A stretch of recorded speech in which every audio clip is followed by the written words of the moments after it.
एउटा साथीसँग चिया गफ हुँदै थियो। त्यही क्रममा अर्को एउटा साथी आइपुग्यो र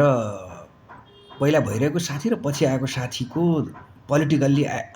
दुईजना फरक फरक पार्टीमा आबद्ध थिए। उनीहरूको पोलिटिकल आइडियोलोजी फरक थियो र उनीहरू एउटै टेबलमा बसेर चिया खाने कुरा भयो, किनभने कमन फ्रेन्ड म थिएँ। त्यस कारणले गर्दाखेरि तिनैजना बसेर टेबलमा चिया खान थालियो र खाने क्रममा चाहिँ नि पोलिटिकल डिस्कसन अगाडि बढ्दै गयो र दुईजना चाहिँ रातो पिरो हुने गरी भनाभन र झम्काझम्की पर्न थाल्यो।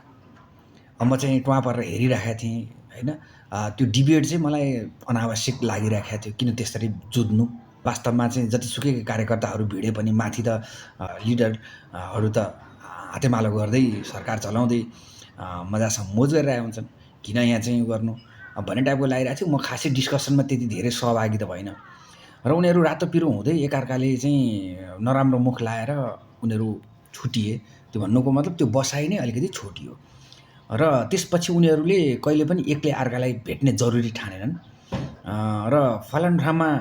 म गएर आएको, फलानालाई भेटेर आएको भन्दाखेरि अर्को साथी चाहिँ रिसाउँथ्यो। त्यही कुरो अर्को साथीलाई भन्दाखेरि फेरि त्यो पनि रिसाउँछ। अनि म चाहिँ उनीहरूको कारणले यति मनमुटाव भयो कि म पनि उसँग नभेटौँ जस्तो चाहिँ प्रत्येक दुई साथीले भन्ने त्यस्तो भन्ने भयो र प्रायः यो रिसर्चहरूले पनि के देखाउँदो रहेछ भन्दाखेरि यदि डिसएग्रिमेन्ट छ भने पोलिटिकल डिसएग्रिमेन्ट चाहिँ बढी तितो हुन्छ अरे कि। व्यक्तिगत होला, कुनै अरू केही कुरामा चाहिँ नि असहमति होला, तर जहाँ चाहिँ पोलिटिकल डिसएग्रिमेन्ट हुन्छ त्यो चाहिँ बढी तितो हुन्छ अरे। त्यसले चाहिँ सम्बन्ध बढी बिगार्दछ भनेर चाहिँ देखाएको छ रिसर्चहरूले पनि। कुनै पनि टपिकमा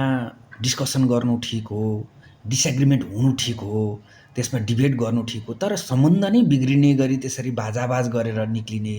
र पछि पनि एउटै बाटोमा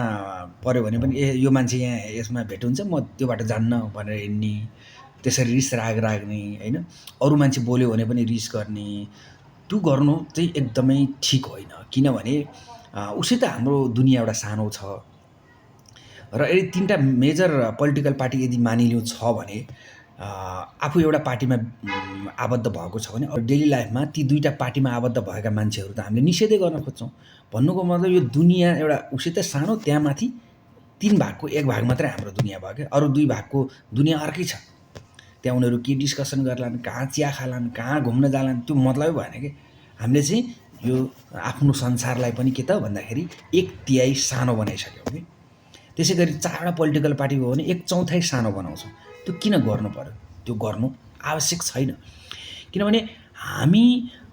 जति चाहिँ नि एउटै मन भएका मान्छेहरू जति मिल्छौँ, त्योभन्दा बढी चाहिँ फरक मन, फरक मत भएका मान्छेहरूसँग बढी मिल्न सक्ने सम्भावना छ।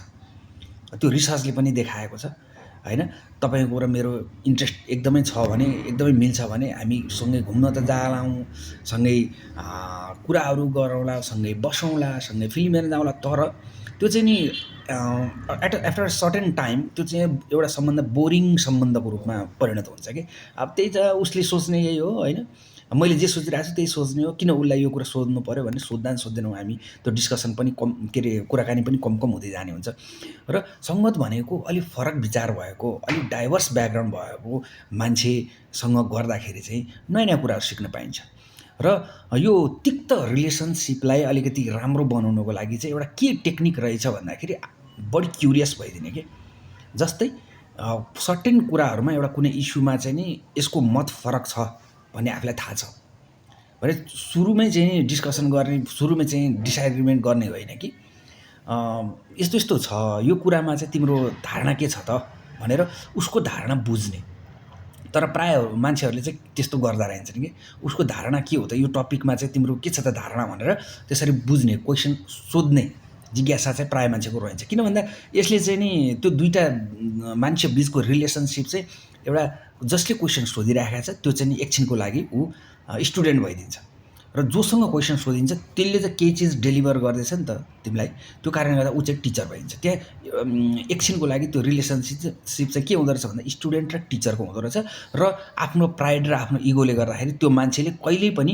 आफू स्टुडेन्ट हुन चाहँदो रहेछ कि त्यो कारणले गर्दाखेरि उसको मनोभावना उसको विचार सर्टेन ओपिनियन उसले कहिले पनि बुझ्नै खोज्दैन र मेरो गोरुको 12 टका भनेर अनि त्यसरी चाहिँ झगडा पर्ने हुँदो रहेछ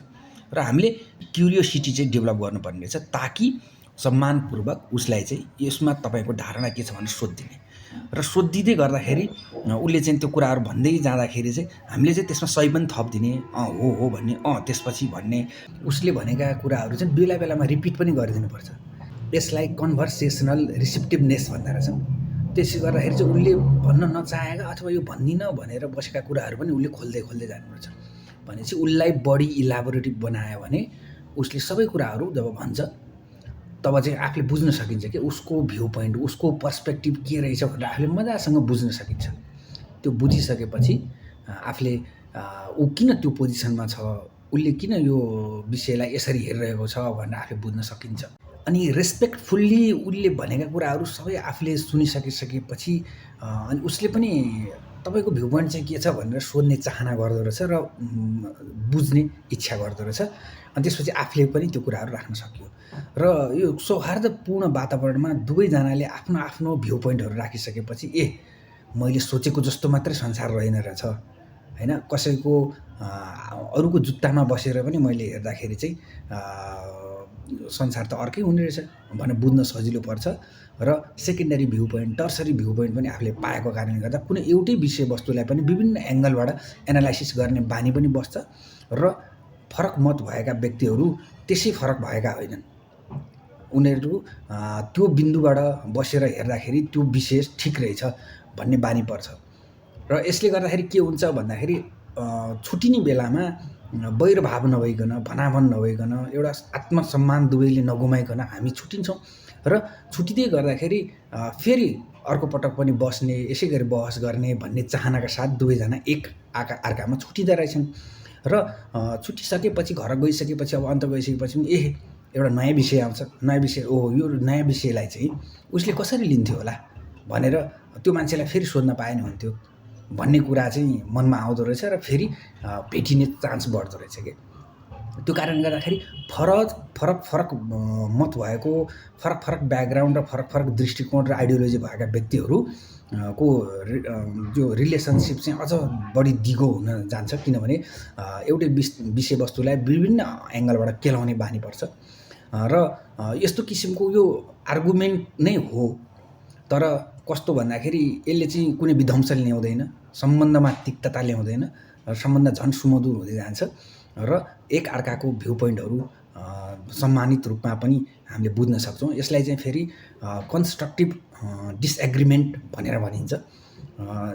जुन डिसएग्रिमेन्ट हो त्यसले चाहिँ दुवैजनालाई राम्रो गर्छ र मित्रता पनि कायम रहन्छ